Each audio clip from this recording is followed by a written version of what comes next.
monitor set up here, and the screen will come down later. Immediately after celebration, we want those of you who are interested to stay, because we are launching our brand new website. So we're going to show that to you today, and we're so incredibly grateful to Connie Ludwin and her marketing team. They've been working really hard. We have a wonderful webmaster, David Taylor, who's done a great job, and you're going to want to see it.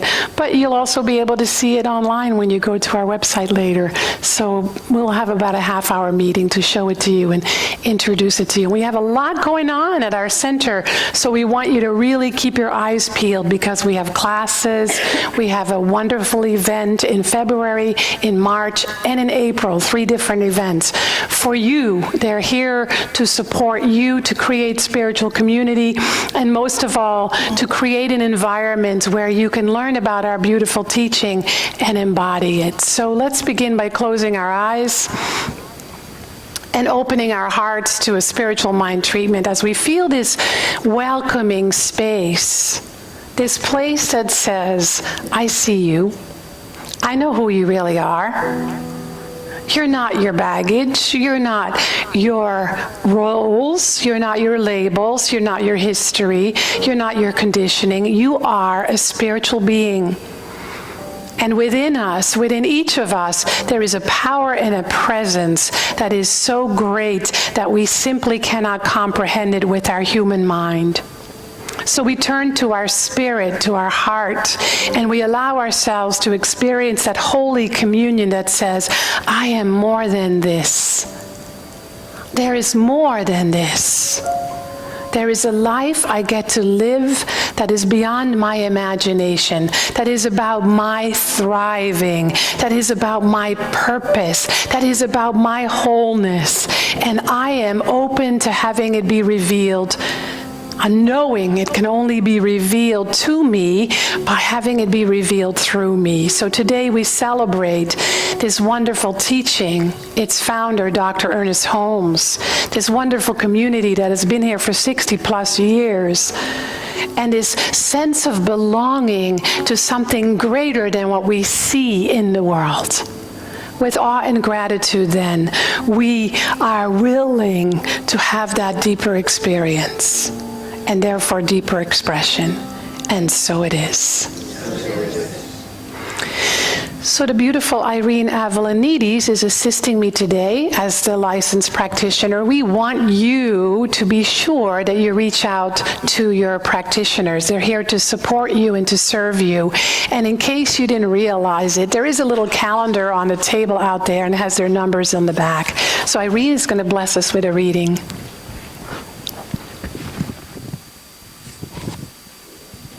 Good morning on this spring day in January. Have you noticed the forsythia are blooming? Right here. My little speech impediment from when I was in second grade just came out when I said forsythia. My speech teacher, she would have been not so proud. Okay. So this reading today comes from this wonderful book, Living the Science of Mind by Ernest Holmes, and is a commentary of all the lessons in the Science of Mind textbook. It's one that you would want to have in your collection for sure. It's called The Law That Is Within You. The law that is within you is an activity of the mind principle in you. This mind within you is the mind of God. All inquiry into any truth, whether we consider such truth physical or metaphysical, leads to the inevitable conclusion that the final creativeness of the universe is a movement of intelligence within you and upon itself. This intelligence already exists at the center of your own being. It really is your own being. And the very power of imagination, which you exercise, is this intelligence functioning at the level of your comprehension of it. To think is to create. The law that is within you is both universal and individual. Since your mind is some part of the mind of God, there is a place within you where you are universal, where you are universal power. That power is law. This power, which is at the center of your being, you, no doubt, have used largely in an unconscious way. You have used it in ignorance of its true nature. Consequently, the very good which you so greatly desire, but which you have been afraid of, would not gain, has been kept away from you because you have denied its presence in your experience. To affirm the presence of this good is to use the law within you for the creation of the good which you affirm. One of the most fascinating things which you will ever learn is that this law, which exists, is at the center of your being, is creative.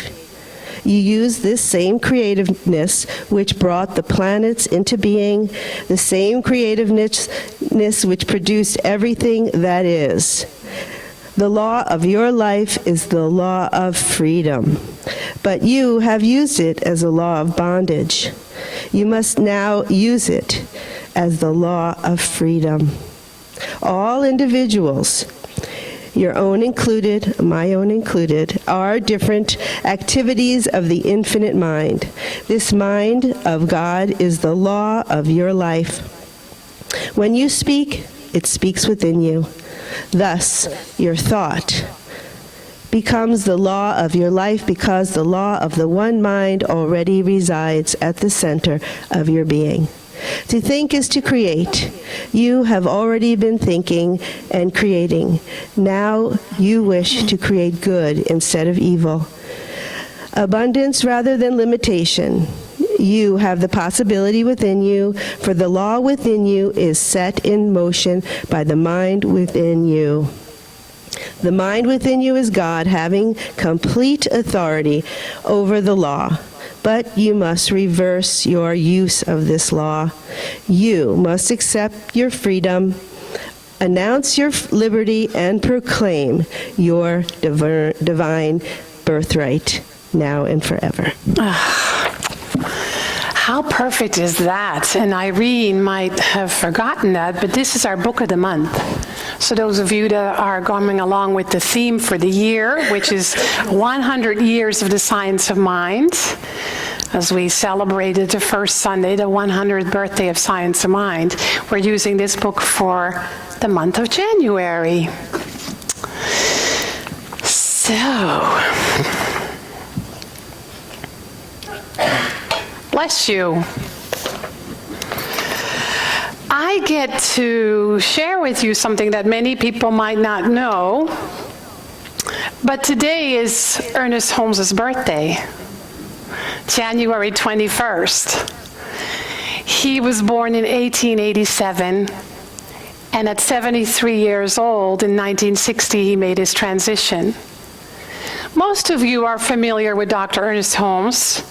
My guess is some of you aren't. He's the founder of our teaching, and I was going to read his bio to you, but when I printed it, I thought it's a little long. So if anybody wants it, we'll make a copy for you, but you can totally find it online. And what's important for all of us to know is that he was one of 9 boys. He was the youngest. He was nicknamed the Eternal Question Mark, because as soon as he could speak, all he did was ask questions. For a long time, they lived in extreme poverty, were homeless, and his mother was a school teacher, and his mother and father would take them to church, and afterwards they would talk to the kids and take all the fear-based stuff out.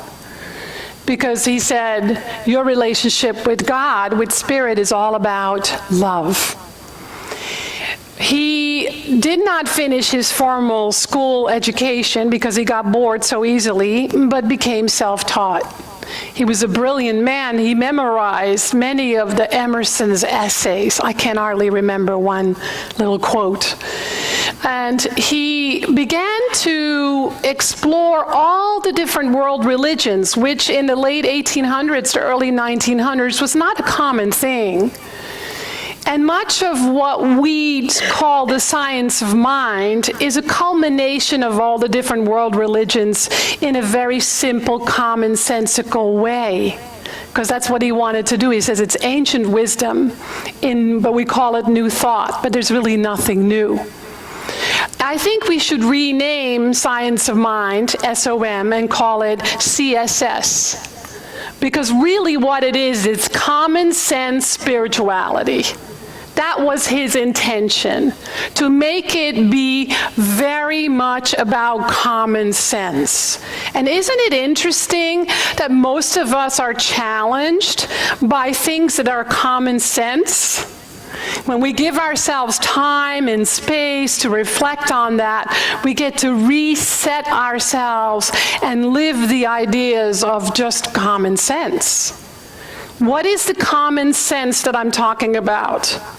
Well, I think the first thing is that we all want to feel whole. Would you agree? We all want to feel whole. We all want to thrive. We all want to experience love at a deep level. We all want to experience prosperity and abundance. We all want to experience vibrant health. We all want to experience our purpose, our vocation. I don't know anyone that would say no to that. That's common sense. The second thing that's common sense is we all desire a deeper connection with God. Whether you call it life, your own heart, your spirit, your soul, your connection to your higher power, we all want to experience that.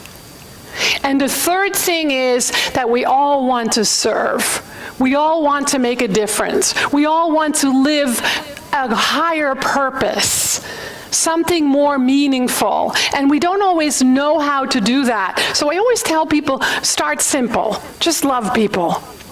Yesterday, I had this urge to go to a local grocery store, and I don't usually go to grocery stores because I'm a Whole Foods, green life person. I eat mostly healthy and organic, and so I rarely am in a grocery store, but I had a jar of change in the car for a while, and I've been looking for one of those Coinstar machines. I knew where they were, but I kind of forgot, so I went I thought, I'm going home. It's Saturday, everybody's shopping, it's busy everywhere, I'm just going to go home after my workout. But something pulled me towards that particular grocery store, and I couldn't figure out why, and I went, well, Spirit must have a reason, there must be a purpose. And I had 4 opportunities to be particularly kind to 4 different people, to step out of myself and to take a moment to be more extraordinarily kind and thoughtful. And I realized while that was happening that that's why Spirit sent me to that particular grocery store, and for no other reason. It takes a while for us to experience that kind of common sense, right? But when we're on the spiritual path, we begin to know that everything has a purpose and that everything has a reason, and that we constantly are being called to bring something of our higher self to the world in a remembrance of our own wholeness. So Ernest Holmes really answers a lot of that. He answers that desire to experience more of our own wholeness, that desire to experience a deeper connection with the divine, and that reason for being alive, which is to serve. It's not to suffer, as some of us were taught early on. It's not to grovel, it's to thrive and to give back from that place of thriving. So I want to talk today about the science of mind triangle. I want you all to do this. Science of mind triangle. This is now something you're looking at outside yourself, but it's actually inside of you. So I want this to be your reminder as you leave here to take with you as the triangle, the Science of Mind triangle that actually is inside of you. So you're looking at it as if you're looking at a mirror as a reminder that it's inside of you. All right, so just kind of see that visually. The Science of Mind triangle is life at the top, love and law at the bottom, with a capital L, I have you know, because there's a difference. Life is spirit in you, because you wouldn't have life if you were not connected to the life force. You could not exist without the life force in you. How often do we forget that? It's the life force. We think we have to do it. We have to think we have to plug in to make our heart beat. We have to think we have to work hard to get anything. We have to think that we have to do something to be loved or to be loving. This says this life force is already in you. You are that life force. It is in you. It is available to you. It is giving you everything you need. Boy, do we forget that one, right? And then underneath, love and law. Ernest Holmes says, love is the divine givingness. It doesn't say love is a divine givingness that only gives to Irene because she's such a good girl. It doesn't say love is a divine givingness and it will give to Bashi because he treats every day. It doesn't say the divine givingness only gives to John because he took a Science of Mind class. No, it says the divine givingness, period. It gives and gives and gives and gives. That's the only thing it knows to do, to give to you all the time. How does it do that? Through law. So the divine givingness is very personal. You have to have a personal experience that this divine givingness called life is in you and it's giving to you all the time. But the law is extremely impersonal. It's very mechanical. It responds to you and how you think and what you believe. And it does that. If I walk around and saying, I don't have enough, the law says, you're right, and it takes away from you. If you say, I'm not lovable, you're right, you're not, I'll prove it to you. All the time, so it's important to remember what's on top, what's on the bottom. There you go. I'm going to come back to that. So life is your only true reality with a capital R. As soon as you think that your reality with a little pathetic R is your truth, you're going to be in trouble. Because you're going to say, I'm not good enough. I don't have enough. I'm not healthy enough. I'm sick. I'm lacking. I'm afraid. I'm worried. I'm anxious. I don't have enough time. That's the little pathetic R. That becomes your belief when you forget that this triangle is inside of you. It is your only true life. It's your only true reality with a capital R. And it's your purpose. And it is here to be lived. So what's on top? Okay, repeat after me. My life is to be lived. My life is to be lived. The life with the capital L, capital R. That's what you're here to live, not the puny little L and the puny little R. That's just the avenue through which you get to experience your inner life. It's your teacher. So love, as the divine givingness, its purpose is to give and to give and to give and to give. Deeply personal connection. And it is to be courted. Love is to be courted. You think you want to be courted by somebody else? All of you that say, I just want a relationship. No, you want a relationship with God, with life, with love, with law, not with some puny little person that doesn't give you exactly what you need anyway. Because you pick on them all the time. You pick on them all the time because you're not realizing that this infinite love is already within you, and that is what you are here to live. And when you live that, it comes back to you multiplied abundantly. I know how hard it is to learn that. But I celebrate 12 years tomorrow with my normie, greatest teacher. For those of you that don't know, I sucked at relationships before him. So I sucked so badly that I decided I'm very happy single. I don't need anyone.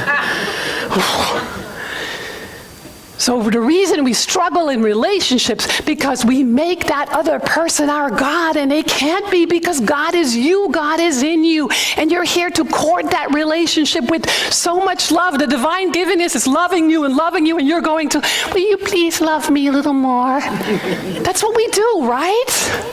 Or can you love me differently than you are, because the way you're doing it's not good enough? Isn't that ridiculous, right? That's what we do, though. We don't realize it because we forget. Life, love, and law. See how much trouble we get in when we forget? It is to be courted. Life is to be lived. Love is to be courted. And law is to be directed. The law doesn't direct you, you direct the law. You're directing the law all the time by your thinking, by what you believe. We say love is a divine givingness and law is what makes it possible. So law is to be directed.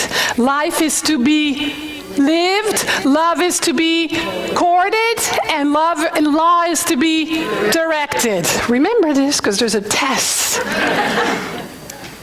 This is all you have to remember to be free. Anybody here want to be more free? Life is to be, love is to be, and law is to be. Go home. You know, who was that comedian, Tracy Ullman? Go home. I love her. That's all you have to remember. Your true reality with a capital R is common sense. Your little puny reality with a little r is superstition. We are so superstitious. We think the President of the United States is God, and we get mad at him. We think our ex-spouses were horrible people, and we're mad at them. We think our kids aren't doing what they were supposed to do. We feel like we're being punished by life because somebody dies, or somebody gets sick, or we get sick, or we lose our house because it burns down, or all our money for whatever reason. And we make that life with a capital L, love with a capital L, law with a capital L. We make that our divine reality, and we forget. So it's about the meaning that we give life. It's the meaning that we give to everything that creates our reality. So we get to pay attention to what meaning we give something or someone, and then we get to decide what to do with that. One of my greatest inspiration is Viktor Frankl. Those of you that don't know him, how many of you don't know Viktor Frankl? Viktor Frankl was in a concentration camp at the end of Second World War, and everybody had been killed. His entire family had been killed. And then he found out his wife was gassed in gas chambers. I think actually, yeah, later he married and had children. I don't remember that piece, so I'll have to look that up. And then a guard saw him wear his wedding band and demanded him to take it off. It was very loose, didn't even fit on his thumb. And he said, "Here." And the guard said, "How could you do this so easily?" He says, "You can take my wedding band, you can take my family, but you can't take my mind." And he came out and survived and came out and created something called logos therapy, became a renowned psychiatrist, and wrote the book, Man's Search for Meaning in Life, which is a brilliant little book. If you haven't read it yet, run to the library and pick it up. I don't think we have it in the bookstore, so don't run to the bookstore. Jennifer says no. So there's a wonderful interview with his grandson and somebody else, an author. And they asked him how how we help people recover from a breakdown. And the Son says we all have to face suffering, and we have to realize that ours may be different from another's. Viktor Frankl says, never compare suffering. Everyone has their own Auschwitz. He always put himself on the level as those he encountered. He gave us 3 ways to uncover meaning: a creative way, an experiential way, and an attitudinal way. The creative way is all about writing a book, creating a business, knitting a scarf, making a painting. Get creative. The experiential way is encounter another person, love them in their singularity and uniqueness, or go somewhere that changes your life. Just have a sense of purpose and use life to experiment your spiritual lessons and learnings. And an attitudinal way is the path for those who face unavoidable suffering, such as an incurable illness or death camps. You can't escape the condition, but you can choose your attitude toward it and fill it with meaning, inner triumph. So whatever your story is, whether it's one of great suffering or great joy, because I know we have everything in here and everyone. We have people in here that are thrilled with fullness and happiness and joy and prosperity and abundance 24/7. And we have people with the opposite who are profoundly depressed. Some of you may have woken up hoping you wouldn't see another day. And then there's everything else in between. But you must embrace your story, and you must find meaning. You must discover life, love, and law. Otherwise, don't waste your time coming here. Don't waste your time praying, meditating, reading spiritual books, studying. Go do something else. Because your true reality is your true story. That's the story that you're here to live. Mrs. Tweedy, a powerful Sufi teacher, said, she says, the inner teacher leads to the outer teacher, and the greatest teacher is life. The greater teacher is life. So for some of you, not all of you, it's time for a new story. And the good news is you get to make it up, because nobody knows what it is. You get to infuse it with life, love, and law by living it, courting it, and directing it. Yes, so now you know. You get to infuse it with a new sense of reality, your spirit. You get to let go of your superstitions, your fears, your anxieties, your worries. They're just avenues for you to awaken to your divine reality, which is already being lived. And you get to make a new commitment with joy as your compass.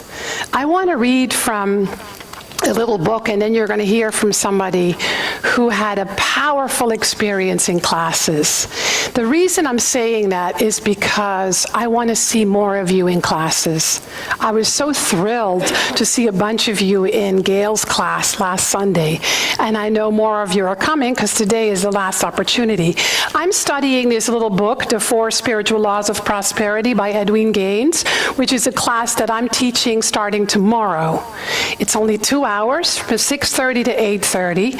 It's only 9 weeks, and there's an opportunity to take it on Thursday mornings from 10:30 to 12:30.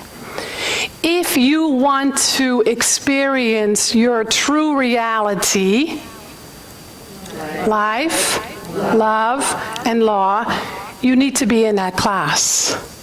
This woman had a really miserable life, and she pulled herself up by her spiritual bootstraps, and she's now an incredibly successful woman who travels all over the world teaching workshops on prosperity, and she has a retreat center, I think it's in Alabama. I want you to hear what she has to say. This is about living your purpose. and making a deeper commitment to your new story. I invite you to make a new commitment to yourself. Realize that you were not put on this planet simply to work hard and pay your taxes, retire, and then die. That's not your divine plan. Now, there are a lot of people in the world who would like for you to believe that that's your divine plan, but you know in your heart space that you're here for much greater things. We're on this planet to discover and demonstrate our own divinity. Perhaps you have already discovered your own divinity, that you are a creation of the divine, whether you want to call that God or spirit. All the great and wise teachers who have ever lived have given us examples of how to live according to divine purpose. Jesus told us to go and bear much fruit, and by our fruits we would be known. A common interpretation of being fruitful is that we bear children, but I believe that there are many other ways to be fruitful in this world: by writing books that entertain, by making paintings that bring others joy, by being a loving friend, and by living a life that encourages and inspires. We need to find out what it is that we need to do to prove, not to the rest of the world, but to ourselves, that we are divine. We must ask, what work do I need to do to bear fruit? And joy is your compass. God has given us an inner guidance system. Come on, let me see you hands. Life, love, and law. Life is to be lived, love is to be courted, and law is to be directed. Huh? Is that the quiz? That's the quiz. God has given us an inner guidance system to help us find our divine purpose. It's the part of us that feels joy. As you take your first steps in seeking your divine purpose, I encourage you to get out of the daily grind, take a little time in solitude, and really reimagine yourself and your life.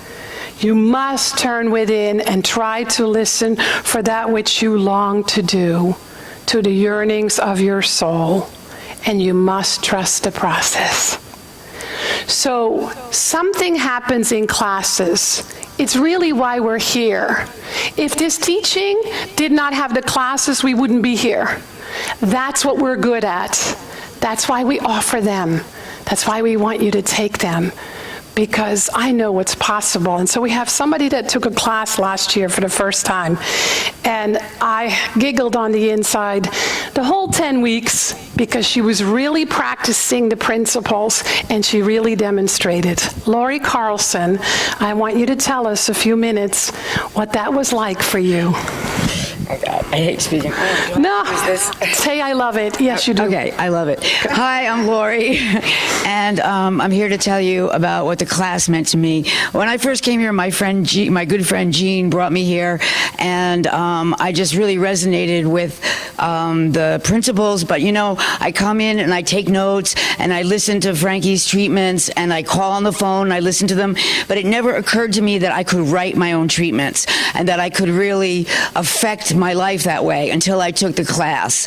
And then I started writing treatments, and oh my God, I'm good at it. And oh my God, I love them. And I'm like so joyous and so overflowing with it. And I write treatments now, and they really affected my life. Like I would come in every week, and something that I treated for happened in my life, and I saw it happening, whether it was about my relationship, whether it was about my job, whether it was about forgiveness. I would come in every week with having had something happen, something I noticed. Maybe it was just because I was open and aware and looking for it. Maybe it was because something really manifested. I don't know, and I don't care. Something always happened, and I was aware of it, and I was looking for it, and I was treating for it. And I was enjoying writing my treatments, and I was enjoying reading them and treating every day, and I still do. And I go back to the old ones, and I write new ones. And I'm sorry, Reverend Frankie, but I don't call that number every day anymore, because now I do my own. I'm sorry, I hate to say that, but it's true.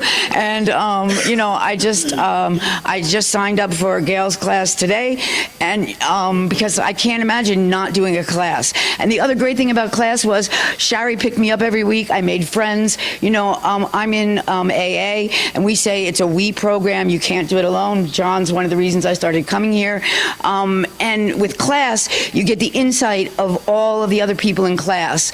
And there are so many gorgeous, wonderful, intelligent women in my group, and I got to know them, and I got to, get to understand what they understood, and you grow so much more with the people around you, and that's like community. I mean, I serve here, and I get a little bit of community with that, but you don't get that just coming to service. You get that with class, and you grow together, and it's just a wonderful thing. And the last thing I have to say is that I was the one who said at the beginning, okay, I'm coming to class, but I'm not committing, okay? I'm not sure I'm going to make every class, because Thursday's my only day off, and I need to go to the city, and I need to go on the motorcycle ride with my boyfriend, and I'm like, I'm coming, but I'm not going to make every class.